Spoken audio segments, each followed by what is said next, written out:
Hot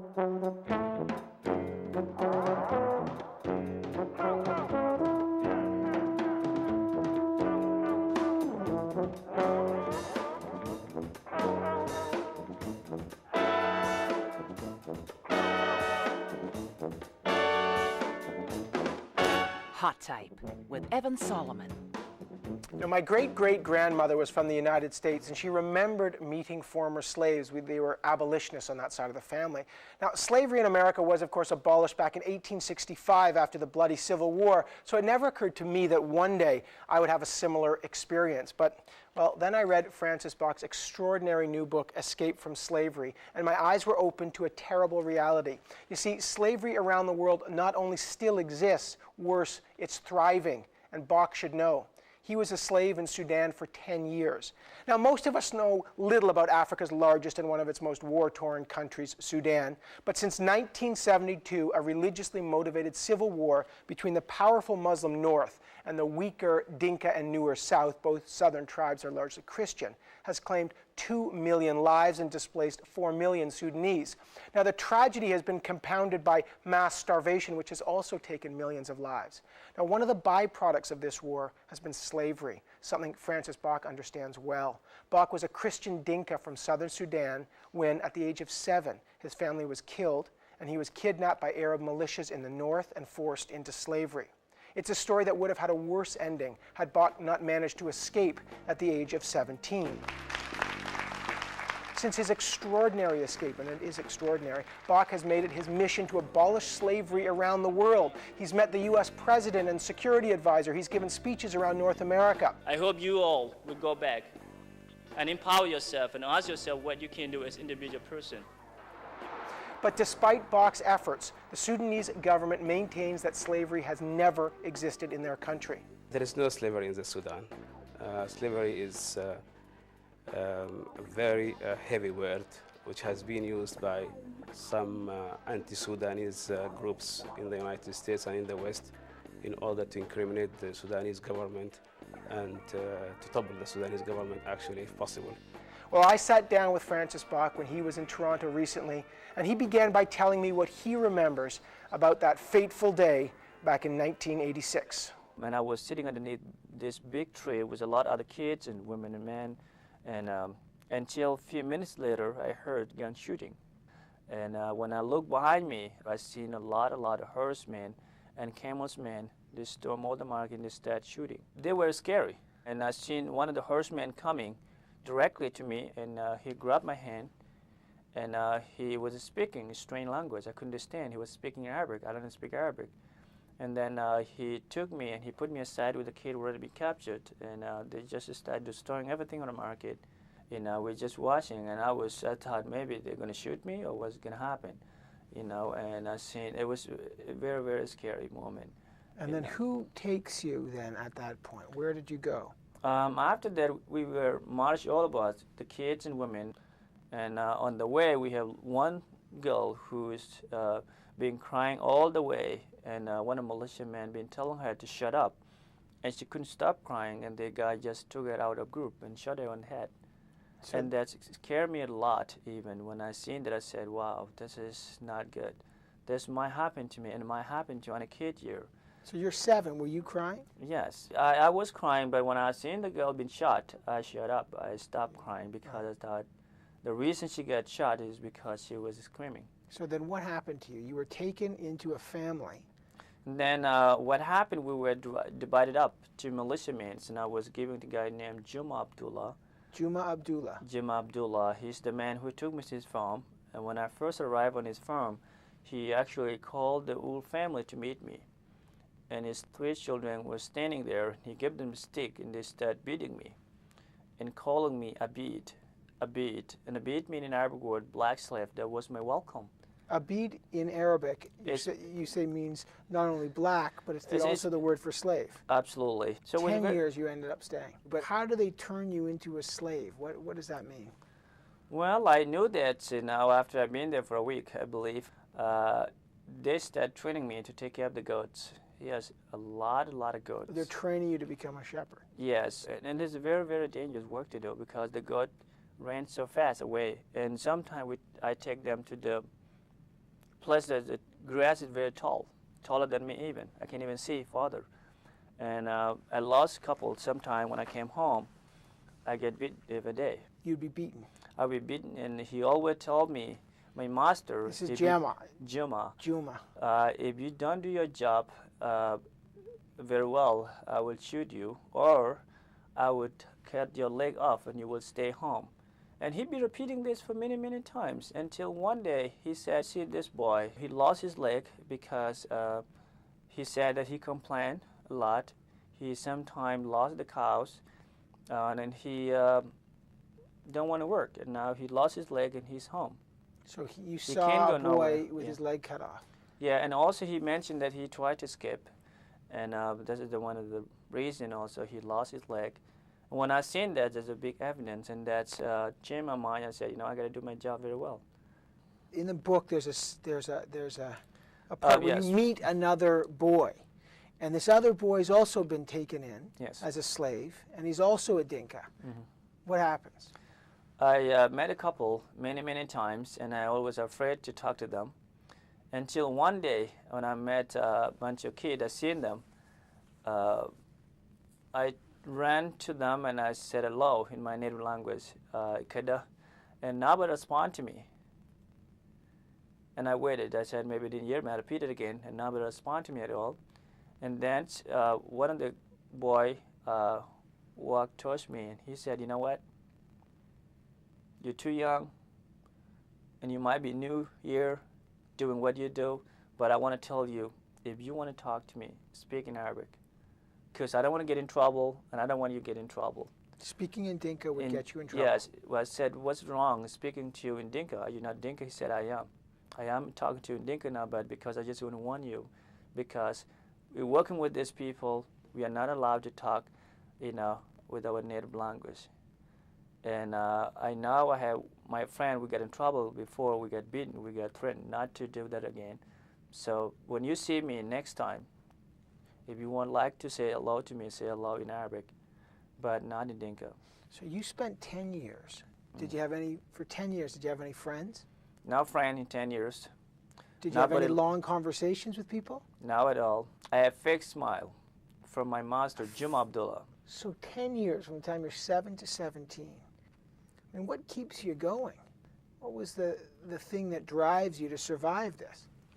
Well, what kept me going is, I would say, my family and also faith, because I might have a chance someday to see my family again.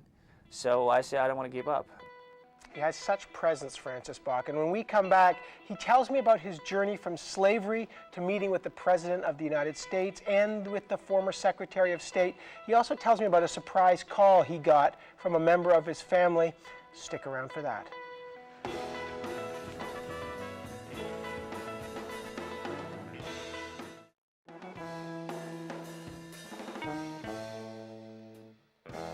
Francis, so when did you decide you were actually going to escape? Before I decided to escape, I actually asked a few questions to my master. I asked him a question why he called me Abid, black slave, and why he forced me to sleep with animals, and why nobody loved me. And he said, do you know why we call you Abid, black slave, and why we force you to sleep with animals? Because you are an animal. That's what he told me. You are an animal. Yes, and that's made me very upset. When I was 14 years old, I first decided to escape, and I failed my first attempt. Well, hold on. You run away. Yes. And then you're caught by another herdsman. Yes, and this guy, when he saw me, he asked me who you work with. And I mentioned Juma, and he knew Juma, and he brought me back quickly, and I get beaten by my master. And he told me that if you try to escape, I would shoot you. But in my heart, I didn't give up. I would rather die than be a slave. I would try it again until I find a way to escape, to make it finally. And you tried very soon afterwards, that very first time. soon, it's 2 days after the 2 first. days after, even though he says he's going to shoot you, if you try again, you went. And you had some bad luck this time. Yes, this is when he caught me. He actually tied me up and he beat me. And he said, you know what? This is your last night today on the earth. That's what he told me. He was going to kill you. He said he's going to shoot me. That time, I thought he's going to shoot me. You know, I even gave up until a couple of minutes later I said, you know, I'm going to ask God to might help me. You know, I said, God, please don't let them kill me. A few hours later, he changed his mind and he said to me, if you try to escape next time, I'm not going to talk to you. I'm just going to shoot you. And I promised him and I swear to him, I said, I'm not going to go away no more. You know, I realized that I had to stay a couple more years, and I stayed 3 more years until when I was 17. This is the time that I considered myself not a little boy anymore. I'm a strong man and I could depend myself, and I said, and I would escape. If he caught me or somebody else saw me, I would resist with that person. If they shot me, I think that's perfect. You were prepared to die, but you were not prepared to go back to slavery. No. So you run. And then I tried early in the morning, and I was very lucky, very, very lucky. I've been running very fast. I was sneaking in the big forest until I reached another town nearby called Motare. And in that town, I was very lucky to meet one the lorry driver. We call lorry driver in Africa. The truck drivers here, the truck driver. And this guy, he's an Arab, and he's a Muslim too. When you mention Arabs, or when you mention Muslims, they consider that you talk against Islamic or against Arabs, all Arabs. And I always said, you know, in my story, I was kidnapped by Arab Muslims. And this guy, he done what he done to me for 10 years.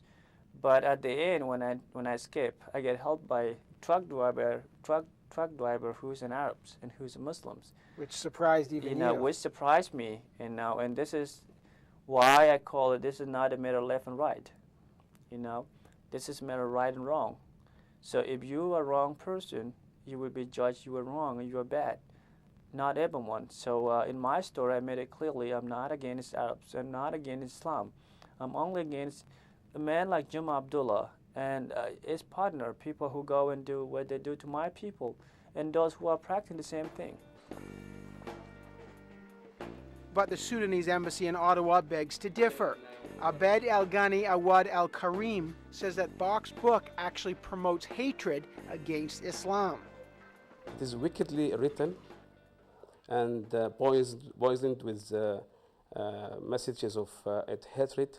It is anti-Sudanese, anti-Arabs, anti-Muslims, and anti-Africans. It is basically saying that it is high time to continue the attack on Islam, the attack on Arabs. It is written tried to be written in an innocent way, but the message behind it is really making me very sad. Buk may have escaped from slavery, but the refugee camp that he escaped to didn't provide much more freedom. Thousands like him converged there in complete poverty with no phones or electricity. And then the police in the camp didn't take well to stories about slavery. In fact, Buk was actually arrested and put in jail for 7 months for telling people that he'd been a slave. Finally, however, Buk raised some money he needed to buy a black market passport, and he set out for Cairo to begin the application process for refugee status. His ultimate goal? To journey to America. I spent 1.5 years in Egypt until my name, when I came for the interview, the INS told me that my name came out quickly, sometime in August of 1999, and I get accepted, and I took off. I took a non-stop plane from Cairo International Airport to JFK, New York. 18 hours in the air. Finally, you moved to Boston and you link up with the anti-slavery campaign. Yes. And your story takes you from obscurity all the way to the White House. Yes. In an extraordinarily short period of time. This is the miracle. I am a lucky man, and I mentioned that actually when I'm giving a speech to the Senate, because in many countries, like America and Canada, people don't realize that everything they take for granted. You know, there is a lot of people who are fighting for their freedom. They want to be free and they want to have all this access that we have here. So I came from nothing and now from A to Z, you know, and this is very important to me.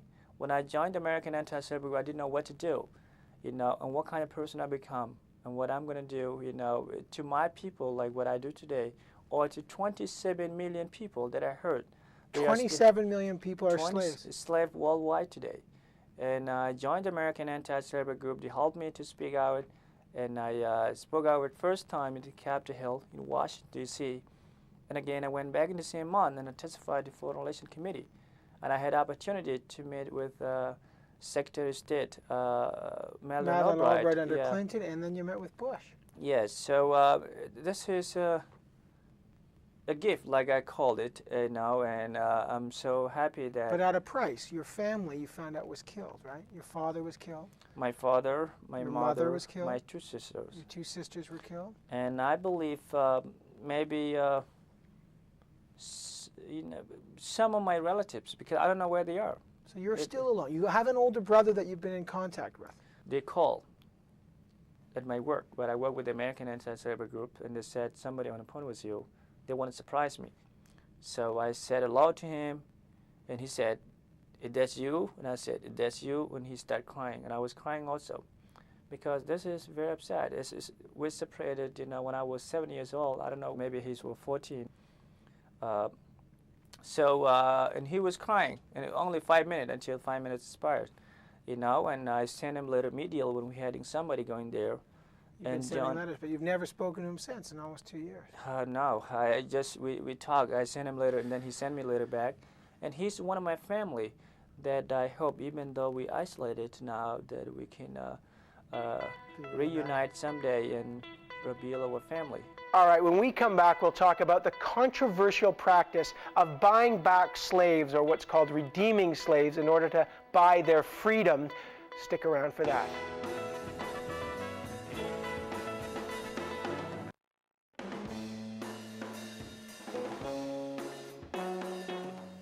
It is shameful to defame a nation like Sudan, like the Sudanese nation, by such a tough allegation. It is very painful for us Sudanese proud people when we hear such words like slavery. When your book came out, I went to the Embassy of the Republic of Sudan's website, and I can tell you that they have article after article about that there is no slavery in Sudan, that you are part of a long list of fraudulent people who are claiming to be slaves but are not. And they cite, and I've checked the sources, Dan Rather on 60 Minutes 2, who had a television program that said that it's a charade set up by the South Sudanese Liberation Army. How do you respond to that? It's been documented by the UN. It's been documented by the Amnesty International. It's been documented by Human Rights Watch. It's been known by the State Department in the U.S. How they deny there is no slavery in Sudan? I lived it for 10 years. This is my life I'm telling today. If they believe there is no slavery, why not one of them took a trip to Sudan, to where I was for 10 years, and go and look. They will see all slaves out there, a boy, a girls. They are working there for decades. This is not a hook. This is not a made-up story. This is nothing fiction about what's going on in my country. Does it hurt you when people challenge you like that? It does hurt me a lot. I just started going to school at the age of 21 years old. I have a lot of things I miss in my childhood. And not only me, there's many, many kids. What happened in my country, I call we the people being abandoned, not only by Canadian or American, but we've been abandoned by the world. I was very surprised when I started speaking out in America at the schools. People surprised me to say, we done slavery still exists today. And I said, well, if you are telling me slavery ended in 1865, think again. Because a couple of years ago, I was in slavery. And today, there's a lot of kids in my country still enslaved. We've been shut up by the government too. They told us not to talk about this. They said, you stop it. Otherwise, you're going to be killed. The Sudanese government may not acknowledge that slavery is going on in their country, but several international organizations do. Many of those organizations, however, have conflicting ideas about how to bring an end to the problem. In 1995, Christian Solidarity International began the process of buying slaves back for between $35 to $100 each in order to set them free. They called the process slave redemption. but this controversial practice has angered other international organizations like UNICEF and Human Rights Watch, who believe that slave redemption could actually encourage more slave taking for profit. I'm not supporting the idea that you can raise the money in America or Canada, I don't care where, and go and buy slave back, because it is not a solution. I don't think that would bring the end of civil war in the country that's been going on for many, many years. We need to stop that by putting pressure on the government of Khartoum to stop slaughtering my people and enslaving them. Francis, you're an activist, you're well-spoken. You're going to go to university? I am going to go to university. I don't know when, but that's one of my dreams. I know education is a tool that will help me to continue my effort to support my people, South Sudanese, and make Southern Sudan a better country someday. I wish you luck. Thank you. It's been a pleasure to speak with you. Thank you very much. Yeah, real pleasure. Thank you. It's great. Thank you for having me on the show. You know, reading Francis Buk's superb account of his life, escape from slavery, was for me a terribly moving experience. Not only did Buk's personal story touch my heart, it awakened me to a horrific crime that's still going on throughout the world. There are, estimates say, about 27 million people still living in slavery at this very moment in countries like Pakistan and China, Burma, India, throughout Africa, not to mention the thousands of sex slaves that are imported each year into the United States. Now, Buk's story also poses a serious ethical dilemma, the one we spoke about in the interview. How to end slavery? Do we buy or redeem slaves, which liberated people like Francis from their bondage? But according to others, this creates a market for slavery and so perpetuates the very sin it purports to cure. It's complicated business. Of course, the best way to stop slavery in Sudan is to end the long-standing war there, and there is some small progress recently in that direction. Last year, President Bush signed the Sudan Peace Act, which condemns the slave trade, at least he acknowledged it, and seeks to find a solution to the conflict. That's a start. Well, today Francis Buk works for the Boston-based American anti-slavery group. As the so-called voice of his people, Buk wants to prevent other southern Sudanese from enduring the nightmare he experienced when he lost his childhood at the age of 7. I would urge you not only to read his book, I'd urge you to support his efforts. Francis Buk's Escape from Slavery is published by St. Martin's Press. You should pick this book up. It's an important one. Next week, we have another extraordinary author. It is the Pulitzer Prize-winning, the Nobel Prize-winning author, Toni Morrison. It's her new book, Love. You don't want to miss this conversation with her. That's it for this week. I'm Evan Solomon, and I will see you again in 7.